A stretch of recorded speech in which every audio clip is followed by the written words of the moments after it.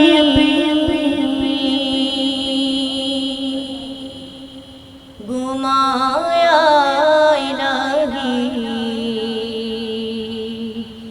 محبت میں اپنی گمایا الہی،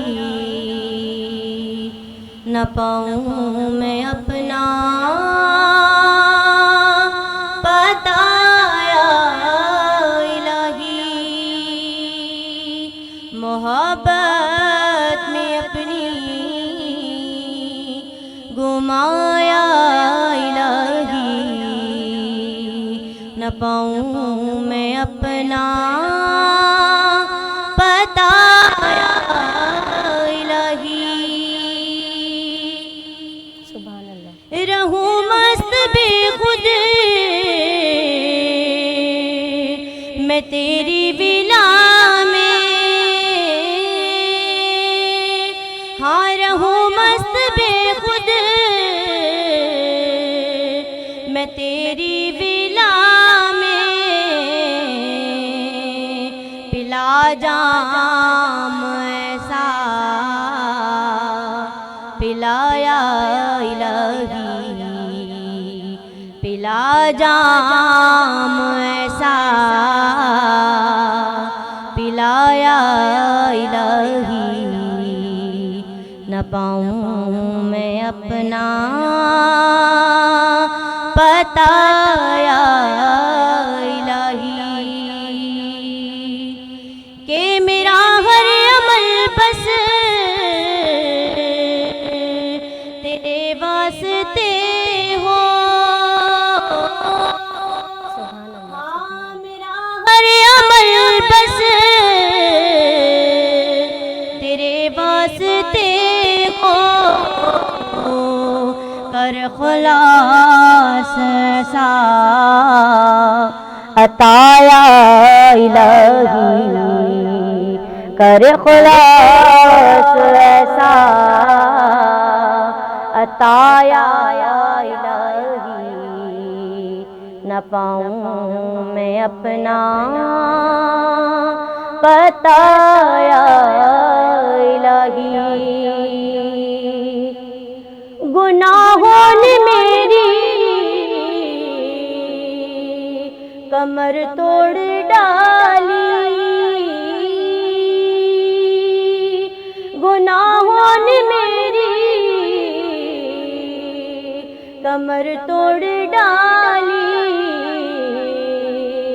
کہ میرا حشر میں ہوگا کیا یا الہی، میرا حشر میں ہوگا کیا یا الہی، نہ پاؤں میں اپنا بتایا الہی، محبت میں اپنی گمایا الہی، نہ پاؤں میں اپنا بتایا الہی۔ سبحان اللہ، سبحان اللہ، جزاک اللہ خیر۔ رانا صاحب، جس طرح سے جو ہم بات کر رہے ہیں ابھی بچوں کی، تو اس میں بہت ساری چیزیں کنیکٹ ہوتی ہیں نا۔ ہم جب اپنے ملک کی بات کرتے ہیں تو قانونی طور پر بھی بہت ساری چیزیں ہیں جو ایج کے حساب سے ہوتی ہیں، قوانین کے ذریعے ہے کہ بچوں کی کون سی عمر ہونا چاہیے، لیکن جب ہم اپنی اسٹریٹس پر دیکھتے ہیں، مختلف کام کرتے ہوئے دیکھتے ہیں بچوں کو، کچھ بچے پھول بھی بیچ رہے ہوتے ہیں، مختلف کام کر رہے ہوتے ہیں، اچھا اگر ہم اس کو اسی طرح سے لیں کہ کس طرح سے، کیونکہ ہمیں دین میں جو کہا گیا وہ پھر قانونی طور پر، یعنی بچوں کی تو اگر ہم ہمارے قانون میں بھی دیکھیں اور اسلام میں بھی، تو ہر طرح سے محبت کے لیے ہی، احساس کے لیے ہی، اور خاص طور پر جو ایج جس وقت ان کی توجہ کی ان کو ضرورت ہے اس وقت دینے کا حکم ہے۔ لیکن اگر میں اس پوائنٹ کی طرف آؤں کہ جس طرح سے، کیونکہ یہ بچے جس وقت جن کو نکال دیا جاتا ہے یا گھروں سے بھاگ جاتے ہیں اور سڑکوں پر آ چکے ہوتے ہیں، تو اس کے بعد ان کے ہی ذریعے، کیونکہ غلط صحبتوں میں ہی پڑ جاتے ہیں، ہمارے ملک میں، ہمارے شہر میں کرائمز کی بھی تعداد بڑھ جاتی ہے۔ بہت سارے بچے ایسے ہوتے ہیں کیونکہ اس وقت ان کی عقل کام نہیں کر رہی ہوتی، تو قانونی طور پر ان کے لیے، کیونکہ جب بڑے ہو جاتے ہیں بہت ساری چیزیں ہیں، لیکن کیا بچوں کے لیے بھی ہے کچھ اس طرح کا کرائمز میں؟ جی بالکل، اگر آپ قانون کے طور پہ دیکھیں تو سب سے پہلے جو پاکستان کا سپریم ڈاکومنٹ ہے وہ آئین پاکستان ہے۔ جی، اس کا جو آرٹیکل 11 ہے وہ کہتا ہے کہ 14 سال سے کم عمر بچوں سے کسی بھی قسم کا کام لینا جو ہے وہ غیر قانونی کام ہے۔ اس کے بعد اگر آپ دیکھیں تو 18ویں ترمیم کے بعد صوبوں نے اپنے اپنے قوانین بنانے تھے۔ صوبہ سندھ میں جو بچہ مزدوری کے خاتمے کا قانون ہے اس میں عمر 16 سال تک بڑھا دی گئی ہے۔ ٹھیک ہے۔ اور اس کے ساتھ ساتھ پاکستان نے عالمی معاہدہ برائے حقوق اطفال 1989 میں دستخط کیا تھا اور ریٹیفائی کیا تھا، تو اس میں ہمارے اوپر عالمی جو ہے وہ بھی دباؤ ہے، اور ہماری ذمہ داری ہے اخلاقی کہ ہم پاکستان کا ہر بچہ اسکول میں ہو، اس کو صحت کی سہولیات ملیں، جی، عدم غذائیت کا نہ شکار ہو، اور سب سے بڑی بات اس کا آرٹیکل 7 کہتا ہے کہ ہر بچے کا پیدائشی سرٹیفکیٹ بنیادی حق ہے، اس کو سب سے پہلے آپ نے شناخت کا حق دینا ہے۔ لیکن جو بری صورتحال آپ نے بتائی اس میں سب سے بڑی بری صورتحال ہے کہ کراچی میں 5 لاکھ بچوں کو جو ہے وہ گداگری کے لیے استعمال کیا جاتا ہے۔ جی، اور بالکل، کسی بھی ٹریفک سگنل پہ آپ چلی جائیں، کسی شاپنگ سینٹر میں چلے جائیں، بچوں کو گداگری کے لیے استعمال کیا جاتا ہے، اور پیچھے ان کے کوئی نہ کوئی بڑا مافیا موجود ہوتا ہے، جی، وہ انہیں منشیات فروشی میں بھی استعمال کرتا ہے، وہ انہیں گاڑیوں کے سائڈ گلاس اور اسٹریٹ کرائم کے لیے بھی استعمال کرتا ہے، وہ حساس معلومات بھی ان سے اکٹھی کرنے کے لیے ان کو استعمال کرتا ہے۔ جی، تو ہمیں جو ہمارا سندھ کا لاء ہے، Sindh child protection authority act 2011، اس کے تحت اتھارٹی بن ہم گئی اس پر بات کریں گے۔ ہمارے ساتھ لائیو کالر موجود ہے، معذرت چاہوں جی گی۔ پلیز۔ السلام علیکم۔ وعلیکم السلام، کیسی ہیں نادیہ؟ الحمدللہ، جی فرمائیے، کیا نام ہے، کون سے شہر سے بات کر رہی ہیں؟ میں کراچی سے بات کر رہی ہوں، فرزانہ۔ جی فرمائیے، فیض رمضان دیکھ رہی ہیں آپ؟ جی جی بالکل دیکھ رہی ہوں، بہت اچھے ٹرانسمیشن چل رہے ہیں ماشاءاللہ سے۔ بہت شکریہ۔ کوئی سوال کرنا چاہیں گی؟ جی، اس سوال کا جواب دینا چاہوں گی۔ سورہ بقرہ ہے، آپ نے سوال کیا تھا نا؟ اچھا، دوسرا جو سوال کیا ہے فیض ٹی وی نیٹ ورک کی جانب سے، بہت شکریہ، بہت شکریہ۔ اس کا جواب اختتام پر دیں گے، بہت شکریہ۔ جی رانا صاحب۔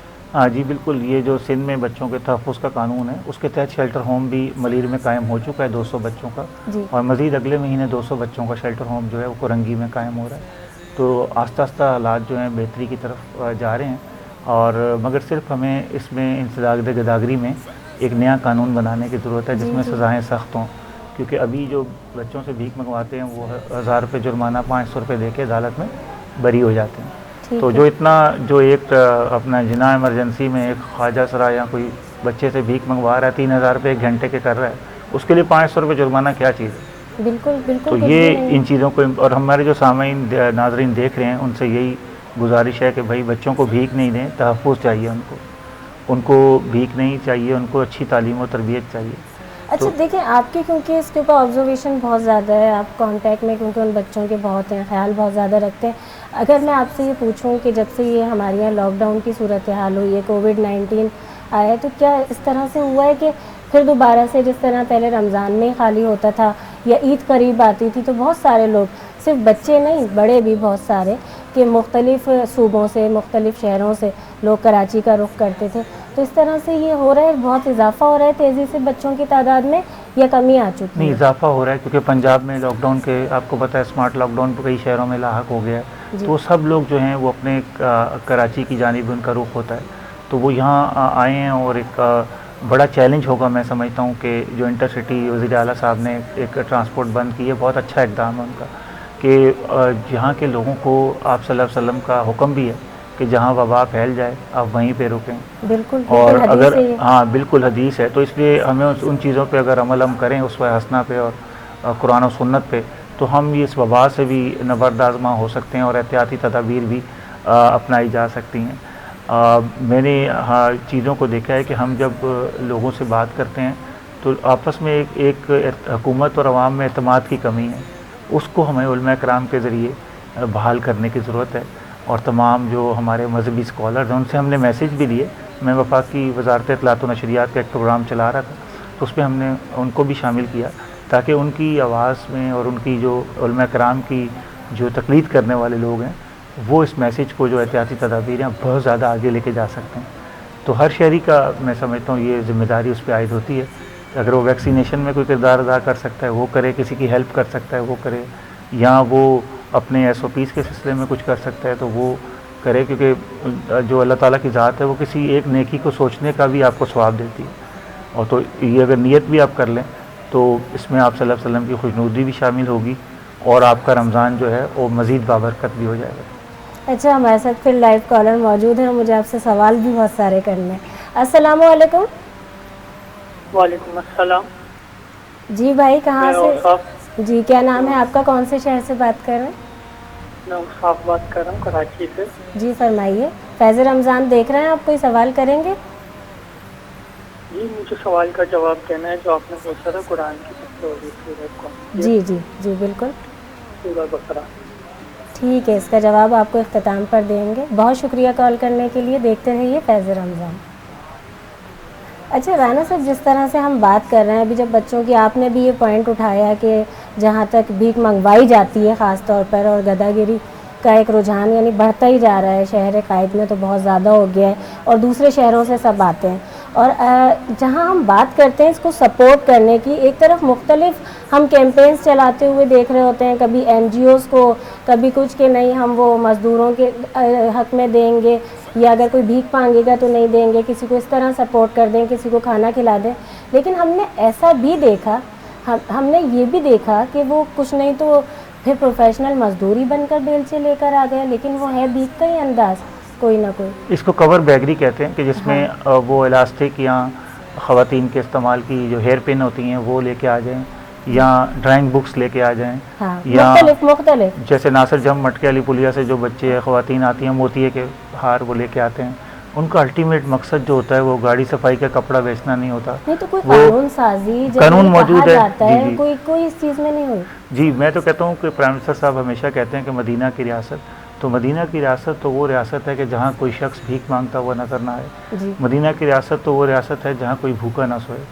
مدینہ کی ریاست تو وہ ریاست ہے کہ جہاں جو ہمارے شعبہ طب سے وابستہ لوگ ہیں یا ہمارے ججز ہیں یا وکلاء ہیں، ان کا رویہ اس طرح ہو کہ گڑ نہیں دے سکتے، گڑ جیسی بات تو کر سکتے ہیں. بالکل. تو یہ جو ہمارے معاشرے میں کسی کو تذلیل کرنا، کسی کو نیچا دکھانا اور کسی کے بارے میں برے الفاظ کا چناؤ ہے، یہ تو کسی بھی قسم میں اسلامی شعار کے مطابق نہیں ہے. بالکل. تو یہ کسی کو زیب بھی نہیں دیتا. اور منحصل قوم معاشرے کو اس طرح کے رویوں کو، کیا وہ سیاستدانوں کا ہو، کیا وہ بیوروکریٹس کا ہو، اس کو ڈسکریج کرنا چاہیے. یہ آپ کے معاشرے میں ایک مزید جو انعطاف کے پہلو ہیں اس طرف آپ کو لے کے چلے جاتے ہیں. اور معاشرے کا بہت زیادہ حساس پہلو ہے جس پر سب کو نظر ثانی کی ضرورت ہے. ڈگنیٹی جو ہے آئین کا آرٹیکل 14 کہتا ہے کہ ہم نے ہر شخص کو عزت دینی ہے، خواہ وہ ایک عام خاکرو بھی کیوں نہ ہو، وہ بھی اس طرح ہی عزت کے لائق ہے جس طرح وزیر اعظم پاکستان ہے.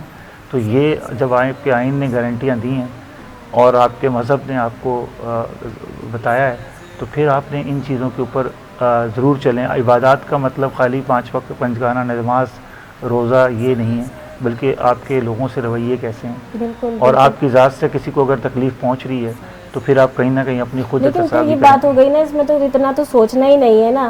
اب تو مجھے جو سوال کرنا ہے نا وقفے کی جانب میں جا رہی ہوں، پھر میں وہی کروں گی کہ کہیں ایسا تو نہیں ہے کہ اس میں انوالو بھی بڑے مگرمچھ ہیں اور انہوں نے سوچنا ہی نہیں ہے اس ملک کے لیے. ناظرین حاضر ہوتے ہیں دوبارہ سے فیض رمضان، آپ سب دیکھ رہے ہیں، دیکھتے رہیے. چھوٹے سے وقفے کے بعد ایک بار پھر حاضر ہوتے ہیں.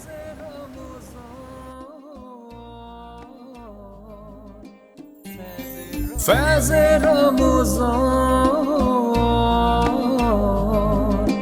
فیض رمضان.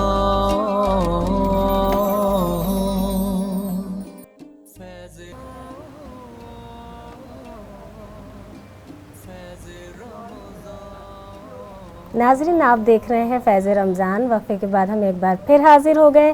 میں اپنا سوال بھی دہرا دوں، 2 سوالات آج آپ سے کیے ہیں اور ایک گوبیز کی جانب سے تھا، ایک face T V network کی جانب سے ہے۔ قرآن مجید میں آیات کے اعتبار سے سب سے بڑی سورہ کون سی ہے؟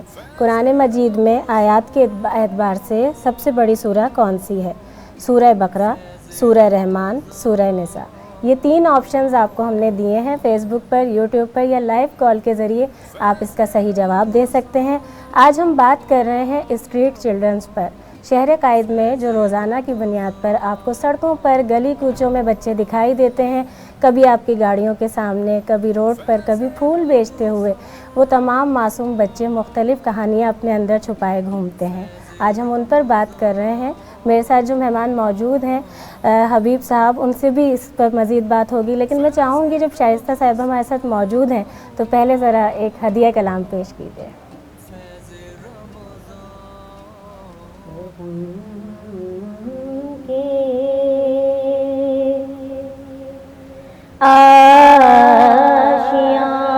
آشیانے کی کیا بات ہے، آپ کے آستانے کی کیا بات ہے، کرم کے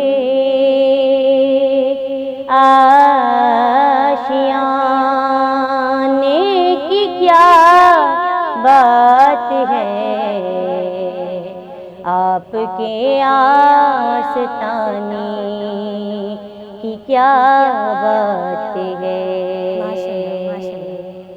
فاطمہ علی اور حسین و حسن، فاطمہ علی اور حسین و حسن، فاطمہ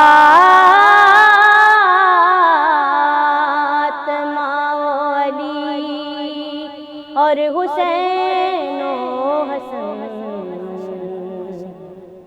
پنجتن کے گھرانے کی کیا بات ہے، پنجتن کے گھرانے کی کیا بات ہے، آپ کے آستانے کی کیا بات ہے، ایک گھر جو ملے شہر سرکار میں، ہاں ایک گھر جو ملے شہر سرکار میں،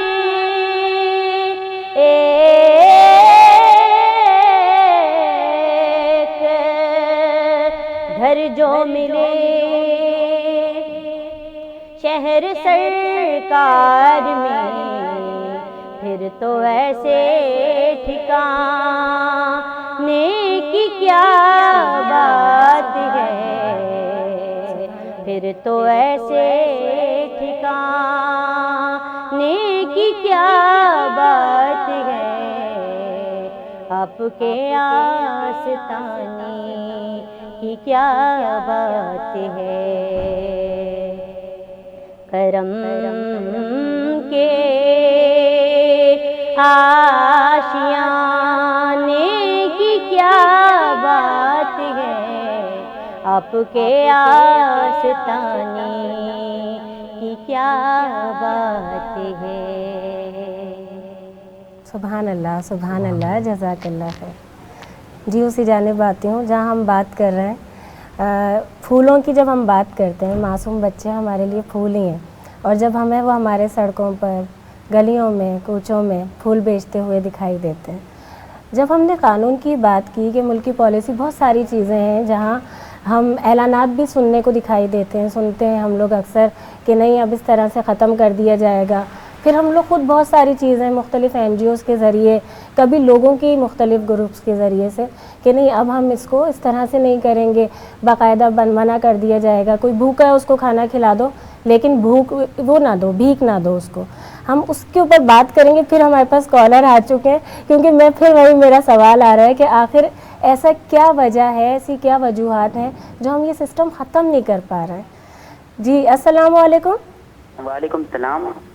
جی بھائی کیا نام ہے آپ کا، کون سے شہر سے بات کر رہے ہیں؟ میں فیصل بات کر رہا ہوں ملتان سے. مجھے دوسرے سوال کا جواب دینا ہے جو آپ نے آج کیا ہے. جی جی فرمائیے. اس کا وہ ہے سورہ بقرہ، اس کا جواب ہے.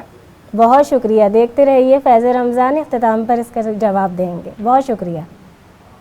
اچھا جب یہ کال آ جاتی ہے، اب میں ہمارے ناظرین کو یا عوام کو تو نہیں کہہ سکتی، لیکن ایسا لگ رہا ہے کہ جہاں ہم بڑے مگرمچھ میں نام لینے والی ہوتی ہوں، وہیں کسی نہ کسی کی دعا قبول ہو جاتی ہے، پتہ نہیں کیا. میں یہ چاہتی ہوں کہ صرف اتنا بیان کیجیے کہ جو سسٹم ہم کب سے سنتے آ رہے ہیں کہ ہر چیز کے پیچھے، ہر غلط کام کے پیچھے، جو کرائم ہو رہا ہے اس کے پیچھے مافیا ہے، مافیا ہے، مافیا. آخر کتنے مافیا ہیں، کتنی روٹس ہمارے ملک میں مضبوط ہو چکی ہیں، کتنی جڑیں مضبوط ہو چکی ہیں کہ کیا کہیں پر بھی کوئی سنوائی نہیں ہے، کوئی سسٹم نہیں ہے. اصل میں جی گورننس کا جو نظام ہے وہ ہمارے یہاں ابھی تک بن نہیں پایا. ورنہ 2 گھنٹے کی فلائٹ ہے دبئی، اگر آپ جائیں تو وہاں پہ آپ کو جو دبئی کا سیف سٹی پلان ہے، وہاں آپ کو صرف وہ جیلوں میں نہیں بھیجتے کسی کو، ان کے فائن اتنے زیادہ ہیں، 1000 درہم 500 درہم، کہ وہاں آپ کو کوئی اس طرح پبلک نیوسنس پھیلاتا ہوا یا بچوں کو جو بیکاری بنا کے استعمال کرتا ہوا نظر نہیں آتا. اگر کرنا چاہیں، وہی آپ والی بات ہے کہ بڑے ظاہری بات ہے، بڑے لوگ ہیں جن میں ان کے ویسٹڈ انٹرسٹ ہیں کہ جو کمائی اگر 10-15 کروڑ روپے کی کراچی سے ہو رہی ہے تو اس میں کئی لوگوں کا حصہ شامل ہے، کئی لوگوں کے کٹس شامل ہیں، جس کی وجہ سے وہ معاشرے کو اسی طرح کا پینک رکھنا چاہتے ہیں. اور جو سگنلز کے اوپر بھی ہیں، سگنلز کے اوپر. اور کسی نے ہمارے ساتھ پھر لائیو کالر موجود ہیں، آج لائیو کالرز بہت ہیں. السلام علیکم. وعلیکم السلام. جی مظفر گڑھ سے راؤ کامران عرض کر رہا ہوں. جی کیا فرمائیں گے؟ جی ماشاءاللہ پروگرام بہت اچھا ہے، فیض رمضان. اور آج ہماری بہن صاحبہ جو بیٹھی ہیں جنہوں نے نعت ابھی پڑھی ہے، ماشاءاللہ جی بالکل ایک بہت ہی خوبصورت آواز میں شائستہ عادل صاحب خوبصورت نعت انہوں نے پڑھی ہے. بہت شکریہ، جزاک اللہ خیر. کوئی سوال کرنا چاہیں گے؟ چلیں لائن ڈراپ ہو گئی ہے. جی تو یہ چیزیں میں کہتا ہوں جہاں ایلیٹ کلاس کے علاقے ہیں، بڑے بڑے لوگوں کے کلب ہیں جیسے، وہاں تو کوئی بیگر نہیں ہوتا. ایئرپورٹس پہ آپ کو کوئی بیگر نہیں نظر آتا. تو بیگرز ہمیشہ غریبوں کے علاقوں میں یا عام مڈل کلاس لوگوں کے علاقوں میں ہی جہاں وہ شاپنگ کرتے ہیں وہاں پہ ان کو پلیس کر دیا جاتا ہے. باقاعدہ یہاں سے کالا پل چنسر گوٹ سے جو بیگر ہیں وہ مانگنے کے لیے ملیشیا ٹوئن ٹاور جاتے ہیں. اور پاکستان کا نام جو دیگر ممالک ہے وہاں بھی بدنام ہوتا ہے، گرین پاسپورٹ جو. تو ان سب کو میں سمجھتا ہوں کہ اب وقت آ گیا ہے کہ جب عدالتی، آپ نے کہا جو کیمپین چلتی ہے، جب عدالت کوئی حکم دیتی ہے تو پھر تمام پولیس بھی اینٹی بیگری کیمپین چلاتی ہے، یہ کہتی ہے. جب عدالت اس طرح کی سرزنش لینا چھوڑ دیتی ہے تو پھر اسی طرح ہی میں نے دیکھا ہے کہ یہ کوئی مستقل حل نہیں ہے. کاسمیٹک حل تو ہے کہ 1 مہینہ آپ نے آپریشن کیا، سارے سگنلوں سے اٹھا لیا، ان کو FIR کاٹ دی، لیکن وہ سگنل کی جب بات آتی ہے نا، وہاں ہم دیکھتے ہیں، ہم خود اپنے آپ کو بھی یا ہماری پوری عوام کراچی کی جو بھی ہے، کوئی بھی بات ہے، کہیں پہ بھی آپ کام سے گئے یا کوئی چیز لینے کے لیے ذرا سی دیر کے لیے گاڑی سے اترے، اتنے زیادہ پروفیشنل ہوتے ہیں کہ وہ سوچتے ہیں اتنا پریشان کر دو 1 سیکنڈ میں کہ اس نے دینا ہی ہے. تو کیا یہ بھی ٹریننگ کا حصہ ہوتا ہے؟ میں خاص طور پہ اس لیے چاہتی ہوں کہ آپ کیونکہ بچوں کی چیزیں شیئر کریں کہ بعض بچے نہیں چاہ رہے ہوتے، لیکن جو ان کے پاس کوئی آپشن ہی نہیں ہوتا ہے لائف میں، ایسے لوگوں کے ہاتھ لگ چکے ہوتے ہیں. جی ہمارے یہاں پہ ابھی تک غفلت کے، نیگلیکٹ کے وہ قوانین نہیں ہیں. اگر ماں باپ ہی بچوں سے بھیک منگوا رہے ہیں یا ان سے کوئی غلط کام کرا رہے ہیں تو ان کے خلاف کوئی سخت ایکشن کیا جائے. اس کی تو ہے ہی نہیں، بالکل نہیں. اگر آپ وہاں یورپ میں دیکھیں، اگر آپ بچے کو اکیلے کمرے میں بھی چھوڑ آتے ہیں تنہا تو اس کے اوپر بھی آپ کو فائن ہو سکتا ہے، اور آپ کے خلاف ٹورشیس لائبلٹی کا جو کیس ہے لا آف ٹارٹ کے تحت وہ کارروائی ہو سکتی ہے. لیکن ہم نے ابھی تک جو دنیا کی عزیز ترین چیز ہے بچے، ان کو اہمیت ہی نہیں دی. اس لیے نہیں دی شاید بچوں کے ووٹ نہیں ہوتے. اگر ان کے بھی ووٹ ہونا شروع ہو جائیں تو شاید سیاستدان ان کے بھی ہاتھ پیر جوڑنا شروع کر دیں. تو ہم نے اپنی دنیا کی جو عزیز ترین چیز ہے بچے، ان کے اوپر ابھی تک انویسٹ ہی نہیں کیا اتنا. ہم نے کمیشنز بہت سارے بنائے ہیں، بہت سارے کاغذوں میں چیزیں ہوئی ہیں، لیکن ان کے اثرات دیکھیں ہمیں جو ہے وہ نظر نہیں آتے. ہر روز کوئی نہ کوئی بچوں کے ساتھ جو ہے زیادتی کے واقعات رپورٹ ہو رہے ہیں. کہیں نہ کہیں بچوں کی کڈنیپنگ ہو رہی ہے، اور کہیں نہ کہیں جو ہے والدین، آپ دیکھیں کسی بھی آپ جگہ چلے جائیں شاپنگ ایریا میں، جب بچہ بیگنگ کر رہا ہے تو اس سے پوچھیں آپ کے ساتھ کون ہے تو وہ بتائے گا میری والدہ ہیں، میری خالہ ہیں. تو کوئی نہ کوئی اس کے ساتھ ہوتا ہے. تو اس کا مطلب ہے جو خاندان کا ادارہ ہے وہ بھی اپنا رول جو ہے نا پلے نہیں کر پا رہا. اور وہ اچھا دیکھیں بچوں کی، کیونکہ جہاں تک میں جتنا سمجھ سکی ہوں، جتنا ملاقات کی، جتنا میں نے جانا، اس میں کچھ بچے تو ایسے ہیں کہ وہ سمجھتے ہیں کہ بس اب ہماری یہ لائف ہے اور ہم اپنی فیملی پال رہے ہیں. کچھ تو جو میں نے آغاز میں کہا نا کہ وہ بچے ہمیں لگ رہا ہوتا ہے کہ ہمارے لیے وہ بچے ہیں، وہ اپنے گھر کے بہت بڑے ہوتے ہیں. میں نے ان کو ذہنی طور پر بھی کچھ بچوں کو بہت بڑا پایا. اسٹریٹ بڑا میچور کر دیتی ہے، سڑک آپ کو بڑا میچور کر دیتی ہے. اگر آپ ان کی گفتگو اور ان کا انٹریکشن دیکھیں تو وہ ان کی آبزرویشن بہت بڑھ جاتی ہے. کیونکہ سڑک پہ جو آبزرویشن ہے وہ گھر والے بچے کی نہیں ہے. گھر والے بچے کو تو اگر ماں باپ لے کے جائیں گے کسی بازار تو وہ جا سکتا ہے، اکیلا نہیں جا سکتا. یہ بچے تو 40 کلومیٹر روزانہ ٹریول کرتے ہیں. جب اتنا ٹریول کر لیتے ہیں تو آپ ان کی دیکھیں کانشیسنیس ان کی بہت زیادہ اور یہ گاؤں دیہاتوں میں اپنی باقاعدہ فیملیز کی کفالت کر رہے ہیں بالکل. اور یہاں سے پیسے بھیج رہے ہیں، باقاعدہ کفالت کر رہے ہیں. اور یہی ہماری سوشل سیکورٹی کے نظام کی فیلئر ہے کہ ہمارا جو سوشل سیکورٹی کا نظام ہے وہ انتہائی دقیانوسی ہے. اس سے لوگ اتنا مستفید نہیں ہو پا رہے، جس کی وجہ سے آپ کو بچے، خواتین، خواجہ سرا، معذور افراد، باہم معذورین سڑکوں پہ آپ کو مانگتے ہوئے نظر آتے ہیں. اور یہ میں سمجھتا ہوں اسے ملک کے لیے، اسے شہر کے لیے جو دنیا کا سب سے بڑا چیمبر آف کامرس ہے جہاں پہ پاکستان کا سب سے بڑا، اور فیڈریشن ہاؤس ہے پاکستان کا سب سے بڑا، وہاں کے لیے میں کہتا ہوں چیلنج ہے اس شہر کے لیے کہ وہ شہر پورے پاکستان کو پالتا ہے. لیکن اپنے جو بنیادی مسائل ہیں، یہ خاص طور پہ کراچی کے شہریوں کا پانی کا مسئلہ ہو گیا، بیگری ہو گیا، چائلڈ لیبر ہو گیا، خواتین پہ تشدد کے معاملات جو ہیں ان کو ڈیل کرنے کے لیے بھی تو آپ کو کوئی نظام بنانا پڑے گا. اور بالکل، اور جہاں جس بات کی، جس ایشو کی اس وقت ہم بات کر رہے ہیں، وہی بچے بہت کارآمد بھی ثابت ہو سکتے ہیں ہمارے. جب آئین میں آپ نے لکھ دیا، جو پیپلز پارٹی نے 18ویں ترمیم جب کی، تو اس میں آپ نے لکھ دیا آئین کے آرٹیکل 25A کے اندر کہ 5 سے 16 سال کا ہر بچہ اسکول میں ہوگا. تو پھر آپ نے اسکولوں کی حالت کیوں نہیں بہتر کی؟ بالکل. اور آج آپ ساتھ میں موجود ہیں، اس کا فائدہ یہی ہے کہ قانونی مشاورت کے ساتھ بات ہو سکتی ہے. جی ہم تو آپ سے یہ بات بھی کی جا سکتی ہے، وقفے کی جانب جانا ہے. آپ سے ابھی آج میں یہی بات کر رہی ہوں، تھوڑی دیر میں یا تو لائیو کالر ہے یا وقفے کی جانب جانا ہے، پھر بات کرتے ہیں. ناظرین دیکھتے رہیے فیض رمضان، ابھی حاضر ہوتے ہیں وقفے کے بعد.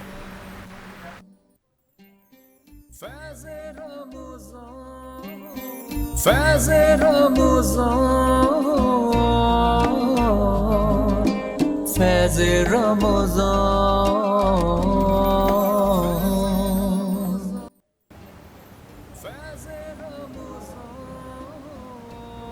ناظرین آپ دیکھ رہے ہیں فیض رمضان. وقفے کے بعد ہم ایک بار پھر حاضر ہو گئے. آج ہم بات کر رہے ہیں اسٹریٹ چلڈرنز پر.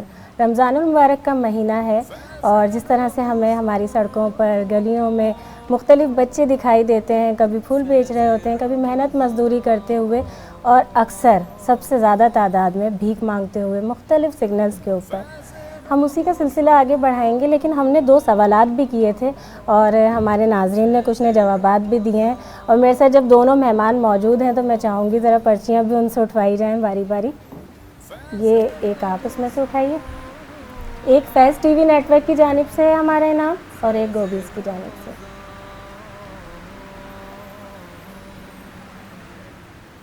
جی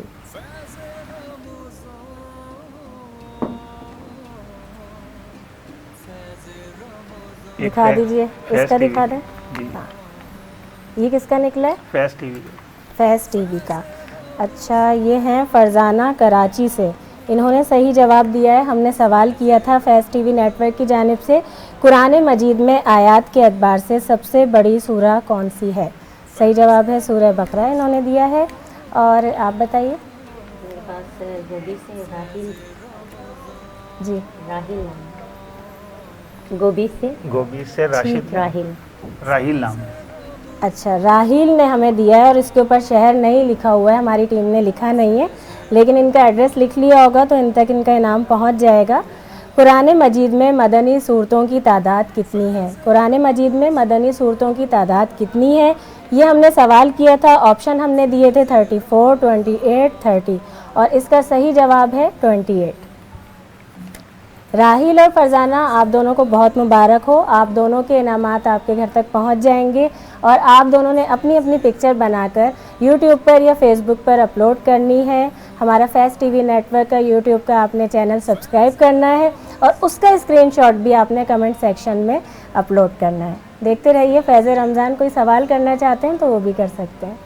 جب ہم بچوں کی بات کر رہے ہیں, کراچی کے سگنلز کی بات کر رہے ہیں, تو اس میں کیوں نہ, جب میں حل کی بات کر رہی تھی نا کہ یہی بچے جنہیں ہم سمجھ ہوتے ہیں بہت بچے ہیں, چھوٹے ہیں یہ, لیکن وہ ذہنی طور پر انہی لوگوں میں رہ کر سڑکوں کی خاک چھان چھان کر بہت بڑے ہو چکے ہوتے ہیں اور اپنا گھر بھی چلا رہے ہوتے ہیں. تو کیا کوئی ایسا راستہ نہیں نکل سکتا کہ ان کو کارآمد بنایا جائے, ملک کے لیے کوئی اچھا شہری بنایا جائے؟ یہی بچے تو ہمارے ملک کا مستقبل بھی بن سکتے ہیں. ہم نے ایک ماڈل پورا چائلڈ پروٹیکشن کا بنا کے ڈیمونسٹریٹ 3 سال کیا, جس میں ان کا پیدائشی سرٹیفکیٹ بنتا تھا. اور آپ دیکھیں ایک بچے کے پیدائشی سرٹیفکیٹ پہ 400 روپے خرچ آتے ہیں, اتنے کی تو لوگ جو ہیں برگر ہی کھا لیتے ہیں. تو اس کے بعد پھر ان کی گورنمنٹ اسکول میں داخلہ, اور اس کے لیے ہم نے اسٹریٹ اسکول کھولے, مندر میں بھی کھولا, مسجد میں بھی کھولا, مختلف جگہوں پہ جہاں جگہ اویلیبل ہے. ضرورت نہیں ہے بڑی بڑی بلڈنگیں بنانے کی. تو آپ ان کو اس قدر نان فارمل ایجوکیشن 3 مہینے کی دے دیں, پھر آپ ان کا گورنمنٹ اسکول میں ایڈمیشن کرائیں. اور ایڈمیشن کرا کے چھوڑ نہیں دیا, پھر اس میں ٹیچرس کی ٹریننگ کرائی تاکہ ہیومیلیٹنگ اور جو پنشمنٹ ہے PHP physical and humiliating punishment, اس کی پوری مینول بنایا, ان کو ٹریننگ دی ٹیچرس کو کہ آپ نے ان بچوں کو دوسرے بچوں کے ساتھ انکلوسیو ایجوکیشن میں کیسے لے کے جانا ہے. ٹھیک ہے. آپ نے ان کو یہ نہیں کرنا کہ ان کی الگ کلاس لگا دینی ہے, ان کو اسی بچوں کے ساتھ جو ہیں ان کے ساتھ اکاموڈیٹ کرنا ہے تاکہ بچوں میں امتیازی سلوک جو ہے وہ ختم ہو سکے. تو یہ ہم نے ایک ماڈل پورا بنایا اور گورنمنٹ کو پریزنٹ بھی کیا. اب حکومت کے اوپر ہے, حکومت اسے پورے پاکستان میں, کیونکہ NGO پورے پاکستان میں ریپلیکیٹ نہیں کر سکتی, ہمارے ایک محدود وسائل ہوتے ہیں. اور آپ دیکھیں کہ ہمارے جو مندر سکولز ہیں ان کو ورلڈ سطح پر کوئی 300-400 ٹی وی چینلز نے کوریج بھی دی, اور بہت زیادہ لائک بھی دنیا کی یونیورسٹیز میں بھی پڑھایا, لے کے گئے. لیکن ضرورت اس بات کی کہ گورنمنٹ اس کو اپنی ترجیحات میں لے کے آئے. وہ کسی نے کہا نا کہ کشکول میں جس روز بھیک نہ ہوگی وہ رات میری قوم پہ تاریخ نہ ہوگی. اس شہر کی پیشانی پہ لکھی ہے تباہی جس شہر کے مکتب کی فضا ٹھیک نہ ہوگی.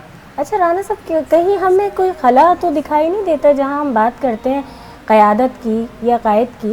قائد اعظم محمد علی جناح کی ہم جب بات کرتے ہیں, ہم شہر قائد کے شہری ہیں اور جنہوں نے ہمیں ملک دیا, پاکستان عطا کیا. کیا ہمارے اس وقت موجودہ دور کی جب ہم بات کرتے ہیں, پاکستان کے سسٹم کی بات کرتے ہیں, کیا مختلف چیزوں میں جو جس ذمہ داری پر ہے, جو اس کا فرض بنتا ہے, کیا اس میں لاپرواہی, کوتاہی یا ڈائریکشن کی کمی ہمیں محسوس نہیں ہوتی کہ اگر ہم NGOز بھی اگر جس کا جو کام ہے یا سب ایک ہی ڈائریکشن میں چلے جائیں گے, جس طرح ہماری ایجوکیشن ہوتی ہے اس میں ہو جائیں گے, تو وہ چیزیں نہیں آتی ہیں. بہت شارٹ میں مختصراً اس کا جواب چاہوں گی, لائیو ہماری ٹرانسمیشن ہے, کم ٹائم ہے. بالکل یہ آپ کا بڑا امپورٹنٹ پوائنٹ ہے کہ قیادت کا فقدان ہمارے یہاں ہر شعبے کے اندر ہے. جہاں لیڈرشپ نہیں ہوگی, وہ ادراک نہیں کرے گی, اس کا ویژن نہیں ہوگا, وہ کسی مشن کو مکمل بھی نہیں کر پائے گی. یہی وجہ ہے کہ پاکستان میں ادھورے کام ہوتے ہیں, اور آدھا کام جو ہے وہ آپ کو پتہ ہے کہ آپ بھی کافی پروگرامز میں تشریف لاتی ہیں کہ پروجیکٹ لانچ ہوتے ہیں بڑے زور و شور سے, اور پھر وہ ادھورے ہی کام چھوڑ کے وہ چلے جاتے اعلانات ہوتے ہیں لیکن اس کے بعد کچھ بھی نہیں ہوتا. وہ فیض صاحب نے کہا تھا نا کہ وہ لوگ بہت خوش قسمت تھے جو عشق کو کام سمجھتے تھے یا کام سے عاشقی کرتے تھے. تو ہم دونوں کام ہی نہیں کر رہے. ہم اگر کسی ٹاپ پوزیشن پہ بیٹھے ہیں تو ہمیں نیچے نظر ہی نہیں آ رہا کہ عوامی امنگیں کیا ہیں, عوام کے مسائل کیا ہیں, اور ہمارے اندر اتنی قائدانہ صلاحیتیں ہی نہیں ہیں کہ ہم ان چیلنجز کو جو ہے اپرچونٹی میں تبدیل کر کے ایکسیپٹ کریں. لیکن بس ہم نے کوشش کی نا, ہم موٹیویشنل اسپیکرز کی باتیں سنتے ہیں. رمضان کا مہینہ ہے, ہماری کوشش تھی صرف پیس ٹی وی کی بڑی اچھی کوشش ہے, سرمایہ ہے ملک کا, ہم کیوں نہ ان پر بات کریں. آج یوتھ جو ہے 45,000 کراچی یونیورسٹی سے جو بچے نکل رہے ہیں, ان کا فرض بنتا ہے ایک بچے کو بھی پڑھائیں گے تو 45,000 بچہ جو ہے وہ تعلیم سے منسلک ہو جائے گا. بالکل بالکل, بہت شکریہ. وقت کی ہمارے پاس کمی ہے, تھوڑی دیر میں افطار کا بھی وقت ہو جائے گا. بہت شکریہ آپ کا. انشاءاللہ کوشش کریں گے کبھی اور اس ٹاپک کو, کیونکہ بہت بہت وسیع ٹاپک ہے. جی بچوں کا ٹاپک تو بہت وسیع ہے. دونوں مہمانوں کا بہت شکریہ. اختتام پر آپ نے نعت بھی سنانی ہے ہمیں. ناظرین, روز کی طرح آپ نے فیض رمضان دیکھا. آج جو سوالات ہم نے آپ سے کیے تھے اس کے جوابات بھی دیے. اسی طریقے سے آپ سب فیض رمضان کا حصہ بنے رہیے, اور خاص طور پر جو آپ سے کہا گیا ہے جس طرح سے آپ سوالات کے جوابات بھی دے رہے ہیں, اسی طرح آپ نے اپنی پکچرز بھی بھیجنی ہے. کوئی بھی سوال کرنا چاہتے ہیں, کوئی فرمائش کرنا چاہتے ہیں, اس کے لیے فیض رمضان دیکھیے. روز کی طرح میں نازیہ علی آپ کے ساتھ موجود تھی. اب سے تھوڑی دیر بعد آپ سب اپنے اپنے شہروں کے مطابق 22 رمضان المبارک کا روزہ افطار کریں گے. اذان مغرب ہوگی. مجھے اجازت دیجیے, کل پھر زندگی رہی تو آپ سب سے ملاقات ہوگی. السلام علیکم ورحمۃ اللہ وبرکاتہ. جی بسم اللہ.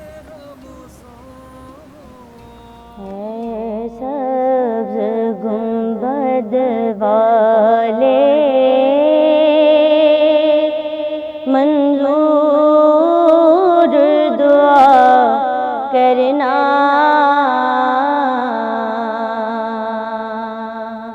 جب وقت نزا آئے آقا دیدار عطا کرنا جب وقت نزا آئے آقا دیدار عطا کرنا محبوب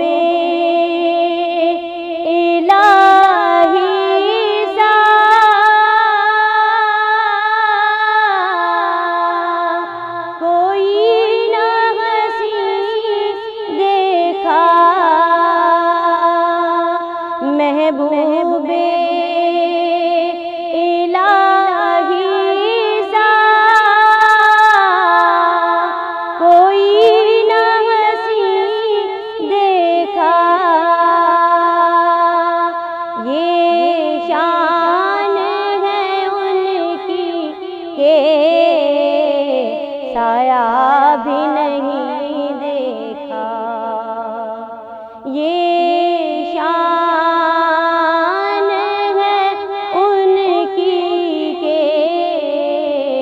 سایہ بھی نہیں دیکھا اللہ نے سائے کو چاہا نہ جدا کرنا جب وقت نزا آئے آقا دیدار عطا کرنا فیض رمضان